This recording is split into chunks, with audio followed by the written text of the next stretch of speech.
Hi guys, ఒక్క second ఆలోచించండి. ఆ చివరి సీన్లో భారతి చనిపోకుండా బ్రతికుంటే లెనిన్ జీవితమే కాదు, వసంత్ ప్లాన్ మొత్తం క్షణాల్లో కూలిపోయేది.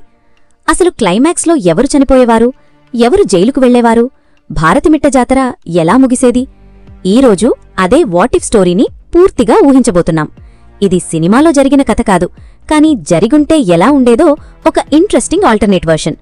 చివరి వరకు చూడండి, ఎందుకంటే చివర్లో వచ్చే ట్విస్ట్ అస్సలు ఊహించలేరు. క్లైమాక్స్లో వసంత్ ప్లాన్ ప్రకారం లెనిన్ కళ్లల్లో కెమికల్ పడుతుంది. కోపంతో లెనిన్ కత్తిని విసురుతాడు. కాని ఈసారి చిన్న మార్పు జరుగుతుంది.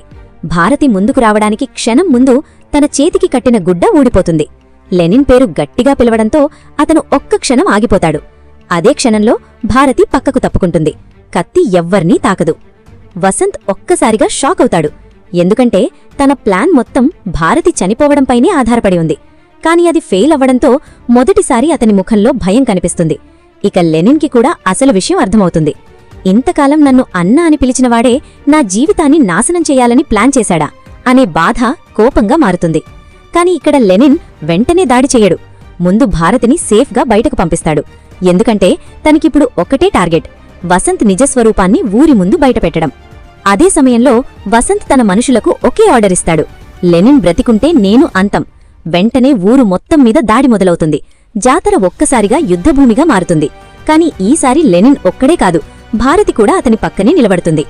ఇక్కడే కథ మరో మలుపు తిరుగుతుంది. భారతి తన దగ్గరున్న వసంత్ ఇచ్చిన క్యాసెట్ను గుర్తు తెచ్చుకుంటుంది. వెంటనే గిరిని పిలిచి ఆ క్యాసెట్ను జయంతి దగ్గరికి తీసుకురమ్మని చెబుతుంది. ఎందుకంటే ఆ క్యాసెట్లో వసంత్ తన నేరాలన్నీ తన నోటితో చెప్పుకున్నాడు. జయంతి ఆ క్యాసెట్ వింటుంది. మొదట నమ్మదు. కాని ప్రతి మాట వింటూ ఉండగా ఆమె కాళ్లు వణుకుతాయి.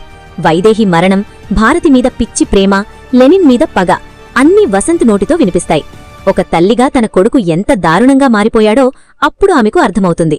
ఇదిలా ఉండగా లెనిన్ వసంత్ మధ్య మరోసారి ఫైట్ మొదలవుతుంది. ఈసారి వసంత్కు ధైర్యం లేదు. ఎందుకంటే తన రహస్యం బయటపడబోతోంది. అందుకే చివరి ప్రయత్నంగా భారతిని మళ్లీ బందీ చేయాలని చూస్తాడు. కాని ఈసారి భారతి పాత భారతి కాదు. తన వల్ల ఎంతమంది చనిపోయారో చూసిన తర్వాత ఆమె కూడా ధైర్యంగా మారింది. వసంత్ చేతిలోని తుపాకీని లాక్కొని అతనిపైనే గురిపెడుతుంది. ప్రేమ పేరుతో ఎంతమందిని చంపావో తెలుసా అని అడుగుతుంది. ఆ మాటలు విని వసంత్ మొదటిసారి మౌనంగా నిలబడిపోతాడు.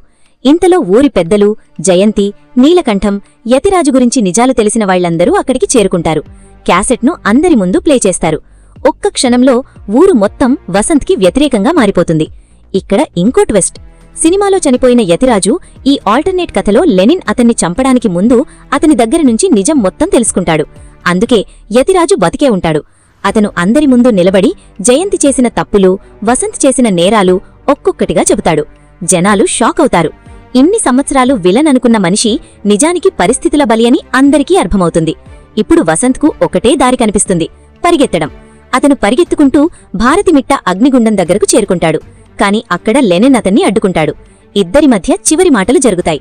వసంత్ చెబుతాడు, నాకు భారతి దక్కలేదు, అందుకే ఎవరికీ దక్కకూడదనుకున్నాను. అప్పుడు లెనిన్ ఒక్క మాట చెబుతాడు, ప్రేమ అనేది పొందడం కాదు, కాపాడటం. ఆ మాట విన్న తర్వాత వసంత్ ముఖం మారిపోతుంది. మొదటిసారి తన తప్పు ఎంత పెద్దదో అతనికి అర్థమవుతుంది. అతను పరిగెత్తడానికి ప్రయత్నించడు. తానే పోలీసుల ముందు లొంగిపోతాడు. కొన్ని నెలల తర్వాత భారతిమిట్ట జాతర మళ్లీ మొదలవుతుంది. ఈసారి రక్తం కాదు, ఆనందం కనిపిస్తుంది. ఊరిలో మళ్లీ వర్షం పడుతుంది. లెనిన్, భారతి ఇద్దరూ కలిసి జెండా పాతుతారు. జయంతి తన చేసిన తప్పులకు ప్రజల ముందు క్షమాపణ చెబుతుంది. యతిరాజుకు మొదటిసారి గౌరవం దక్కుతుంది. చివరగా భారతి లెనిన్ వైపు చూసి చిరునవ్వు నవ్వుతుంది. లెనిన్ కూడా నవ్వుతాడు. ఎందుకంటే ఈసారి అతను ప్రేమను కోల్పోలేదు, తన జీవితాన్నే తిరిగి పొందాడు. అందుకే ఒక్కసారి ఆలోచించండి, నిజంగా భారతి చనిపోకుండా బ్రతికుంటే ఈ కథలో చివరికి గెలిచేది